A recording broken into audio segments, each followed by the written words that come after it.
Alright, I just watched a movie called The Wild World of Batwoman. Uh, well, it's not related to Batman in any way, I can say that much. Um, this is. How to describe this movie? It's really bad. In fact, it's has footage cut in from an entirely different movie for not really any reason at all. I believe the other movie is called Mole Men or something like that. But yeah, you can kind of tell when parts of another movie start bleeding into this thing. It really does feel like just a patchwork. Um, it also feels just, I don't even know how to describe it, just ridiculous. Like, the plot is so out there, and the villain is just so cartoonish. Villain's name is Ratfink, by the way, and wears like a classical like bad guy mask thing. It's over the top. Yes, I think. I see you were able to get the girl. It has so many cliches as far as just classic tropey bad guy, and I just don't even. To enter a certain building and secure a certain item. I'll give you certain specifics at a certain time. I guess I'll just jump into the plot of it. There's this super machine that can listen in on any kind of phone call or whatever you're saying, some sort of super listening device. Ajax Development Corporation has developed an atomic hearing aid. We'll destroy Miracle Earl and rule the world. Any telephone conversation desired. And then the government tells the company who developed it to destroy it, and then they don't. And then somebody tries to steal it. I think that was Ratfink. And they enlist the help of Batwoman and her, like, gang of bat vampire people. Right, so Batwoman is a leader of, I guess, a vigilante crew that seeks, like, justice for society or whatever. She wears, like, a costume, so she's sort of like a costumed hero. But they're also vampires. In fact, this movie was re-released, apparently, as she was a hippie vampire, which actually sounds more accurate to me. I can see that.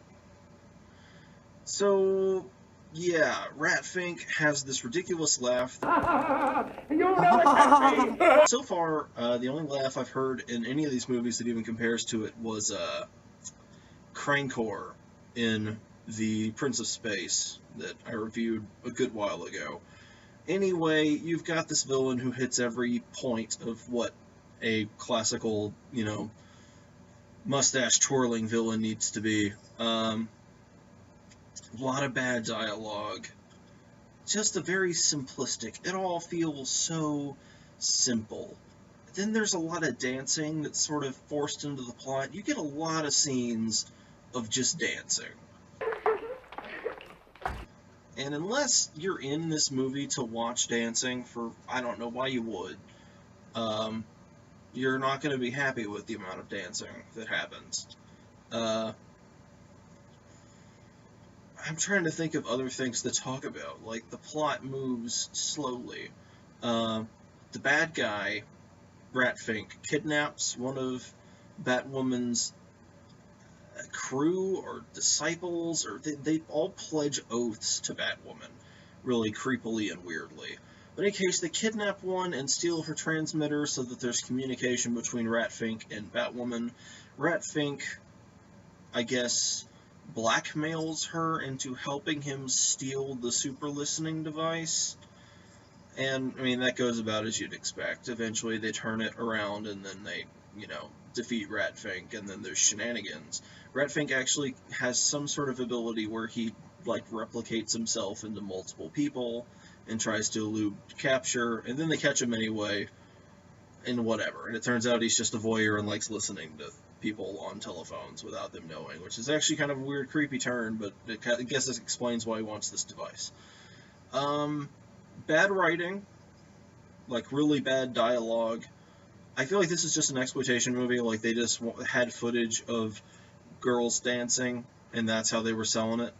Also the name Batwoman, which apparently they were sued by like the Batman people, because they were obviously trying to capitalize off their popularity. But this production won because there's no character called Batwoman, and they deemed that it was unique enough. Whatever. In any case, they re-released it as she was a hippie vampire.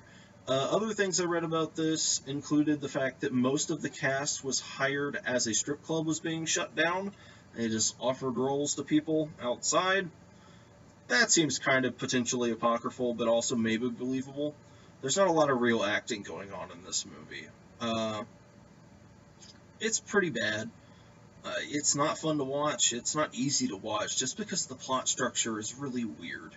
Not only is it the acting that's bad and the plot's dumb, but things don't move along at, like, the way you would expect it to. Things just move slowly.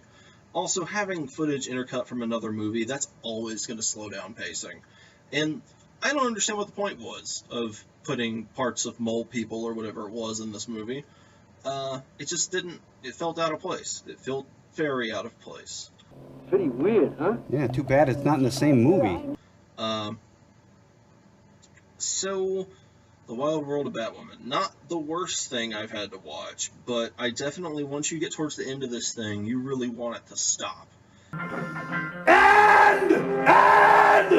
There's not a whole lot else to say about it.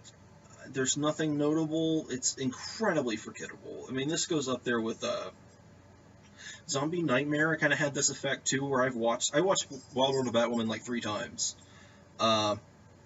Just so I could try to, like, get the plot points down, and also, like, it just drags on forever. I got better shit to do. Sorry, no I don't. I keep doing these reviews. But, yeah, it's just really forgettable. I mean, it's not a good, bad movie, because there's just nothing to remember. There's no takeaway. Nothing is quite ridiculous enough for this to be good, bad. It's really dull. It's a very dull, bad movie. Batwoman!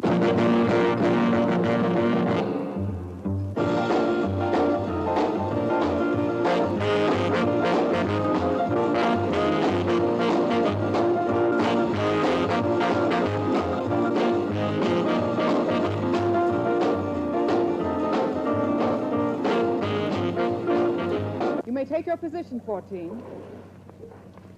Thank you, Batwoman. You have your instructions, Neon. Carry them out. Neon, you idiotic fool! What do you think you're doing? You must have switched the glasses, Batwoman. I only wanted to show you how wonderful they are. I only wanted to make you happy. That's where you made your mistake.